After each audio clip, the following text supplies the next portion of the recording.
66.6% ang labor force participation rate sa Pilipinas batay sa pinakahuling labor force survey ng Philippine Statistics Authority. Ibig sabihin mula sa 77 milyon na Pinoy edad 15 pataas na maaari na magtrabaho, 51.27 milyon na Pilipino ang aktibong nakikiisa sa labor market. Ang labor force participation rate ay ang bilang ng mga manggagawa na nagtatrabaho, nagkaroon ng trabaho o naghahanap ng trabaho mula sa kabuuang bilang ng labor force. Mas mataas daw ang participation rate ngayong taong ito kumpara noong 2022 kung kailan 63.8% ang participation rate o katumbas ng 48.6 milyon na Pilipinong manggagawa. Pagdating naman sa bilang ng mga walang trabaho, mula sa 6.4% na unemployment rate noong February 2022, bumaba ito sa 4.8% sa parehong buwan ng kasalukuyang taon. Ayon sa Department of Labor and Employment o DOLE, indikasyon ito na patuloy na ang pagbuti ng labor market sa bansa matapos itong bumagsak dahil sa pandemya. Maaalalang pumalo sa 17.7% ang unemployment rate sa Pilipinas noong April 2020, ang unang buwan ng pandemya. Katumbas ito ng 7.3 milyon na Pilipinong manggagawa na nawalan ng hanap buhay. Pagdating naman sa gender, mas marami pa ring manggagawang kalalakihan kaysa sa kababaihan. Ang mga industriya naman na nagtala ng pinakamaraming empleyado ay ang services sector, agriculture at industry. Ika nga, numbers don't lie. Pero ang tanong, ramdam ba ng ordinaryong manggagawang Pilipino ang mga numerong ito? Sapat na ba na marinig ng publiko na tumataas ang bilang ng mga nagkakatrabaho? O ang mga datos na ito ay nananatiling datos lang? Ano ba ang tunay na kalagayan ng mga Pilipinong manggagawa? Yan ang pag-uusapan natin sa Sonia Soto Interviews kasama si Attorney Sonny Matula, isang labor lawyer, ang presidente ng Federation of Free Workers at chairperson ng Nagkaisa Labor Coalition. Sasamahan din tayo ni Emily Fajardo, ang Secretary General ng Alyansa ng Manggagawa ng Bataan, National Council Member ng Workers for People's Liberation, miyembro ng Kaisaka at chairperson ng Kabaro o Kababaihang Bataenyo para sa Kalikasan, Karapatan at Pagbabago.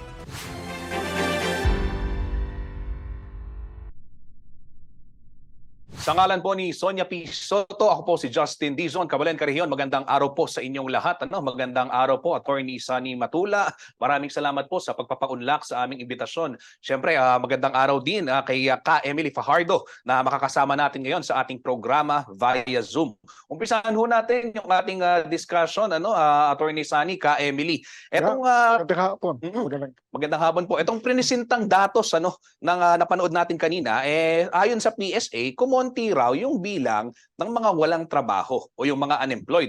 At sinasabi na itong mga datos na ito ay indikasyon na yung labor market natin ay na lumagapak noong panahon po ng pandemya 2020 ay unti-unti nang bumabangon. Pero kayo ho, Ka Emily, Attorney Sonny, sa inyong pakikisalamuha sa mga manggagawa, sa sektor manggagawa, itong mga numero bang ito ay talagang sumasalamin sa tunay na kondisyon at kung oo o hindi, ano ba talaga yung tunay na kondisyon ng manggagawa sa grassroots? Sige, simulan muna ho natin kay Attorney Sonny.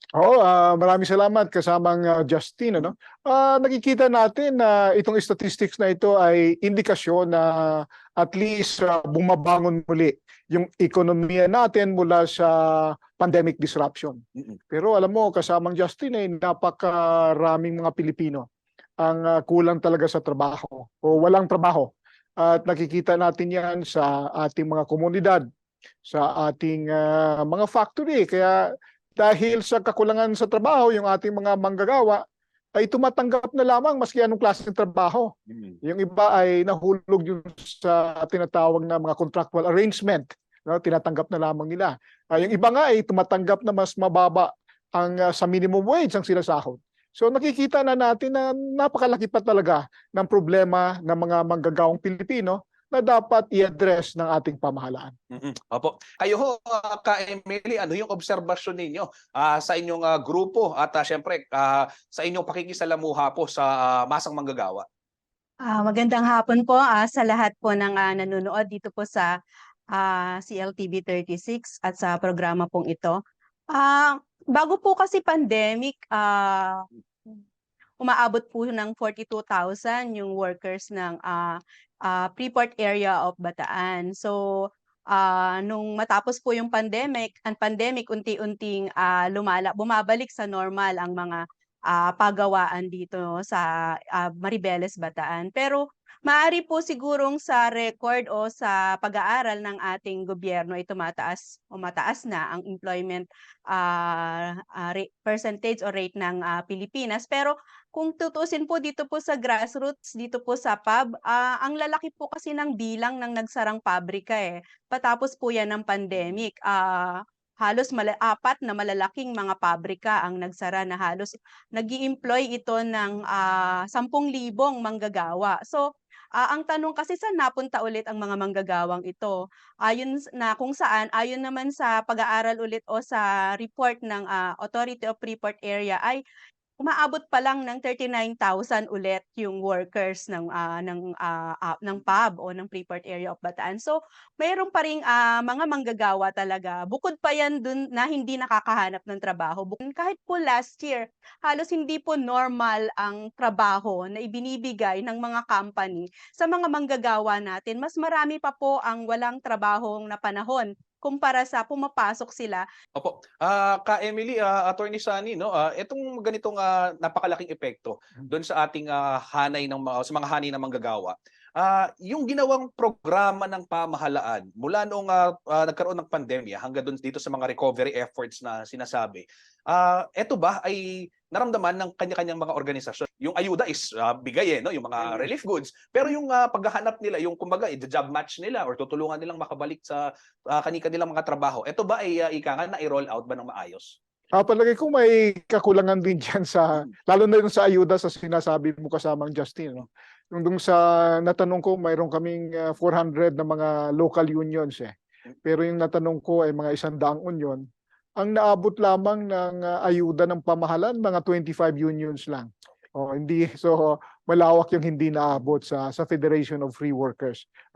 So kulang na kulang talaga yung ayuda ng ating pamahalaan tungkol diyan.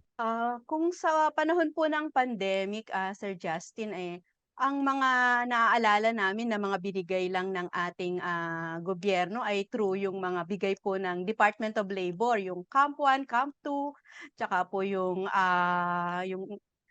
SBWE, tama ba? SBWS, na kung saan po, tama po si Attorney Matula doon, yung kulang po siya talaga kung tutuusin. Kasi ang mga ayudang ibinigay ay 4,500, may 8,000 naman. Pero hindi po siya, kung susumahin mo, hindi niya kakayaning i-cover ang panahon o buwan na nawalan ng trabaho ang mga manggagawa. Halimbawa, 5 hanggang 6 na buwan na nawalan. So hindi po niya kayang i-cover lahat yung gastusin ng ating mga manggagawa na naapektuhan nung pandemic.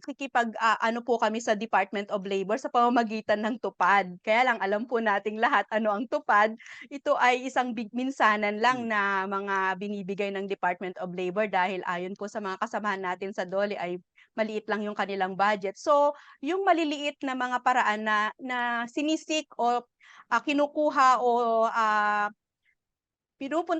inaayos mismo ng mga manggagawa para bigyan sila ng subsidyo ng ating pamahalaan, ng ating provincial na pamahalaan. Pero sa usapin po ng yung direksyon ay yung direct o yung sila mismo yung nagkukusa, yung ating government, parang kapos po sila doon. Kung hindi pa po sila kinakatok ng ating mga manggagawa, hindi pa po sila a-action. Meron tayong pinag-uusapang datos, banggitin ko lamang yung employment rate nasa 95.2% o katumbas ho ito ng 48.80 million na may trabaho. Yung unemployment rate bumaba, sinasabi ng PSA 4.8 na lamang o katumbas ng higit 2 milyon katao, 2.47 million Pero iba kasi yung pag sinabing may trabaho, iba yung pag sinasabi nating nakabubuhay na trabaho at sweldo. Considering na yung pagtaas ng presyo ng bilihin ngayon ay hindi naman biro. Yung headline inflation natin, talagang nakikita natin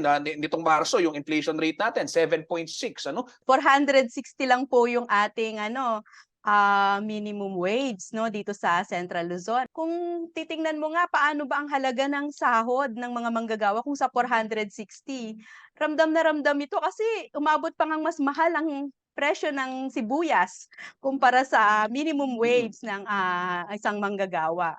Bale ang malaking problema talaga natin yung halaga ng sahod natin, eh. Bale, yung dating nabibili mo na ilang kilo ng 460 pesos ng bigas ay mas bababa na yung mas kokonti na yung bilang ng kilo ng bigas na nabibili mo dahil nga po yun sa patuloy na pagtaas ng presyo ng bilihin. Dahil nga po yan dun sa mataas na presyo ng langis, actually kulang. Alam niyo po ba ang mga manggagawa, ano na po ang nagiging tendency nila sa ngayon dahil kulang na kulang yung 460 pesos.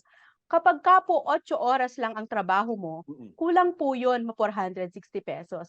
Kaya ang gagawin ng mga manggagawa ngayon, lahat ng overtime na ibinibigay ng company na lagpas sa 8 oras, sinusunggaban po nila yan. Bakit po? Para po may additional na sahod. Ang iyong overtime ay halos 4 na oras. Pero halos wala ka ng oras sa pamilya mo, 'di ba? Pag-uwi mo, tulog na. At ang nagiging problema ay yung kalusugan mo, yun naman ang kapalit nun. Ang Workers for People's Liberation po ay naniniwala dapat ang ibigay ng ating gobyerno ay nakabubuhay na sahod para sa isang manggagawa. Ang sabi po ng Ibon Foundation ay 1,160 ang dapat na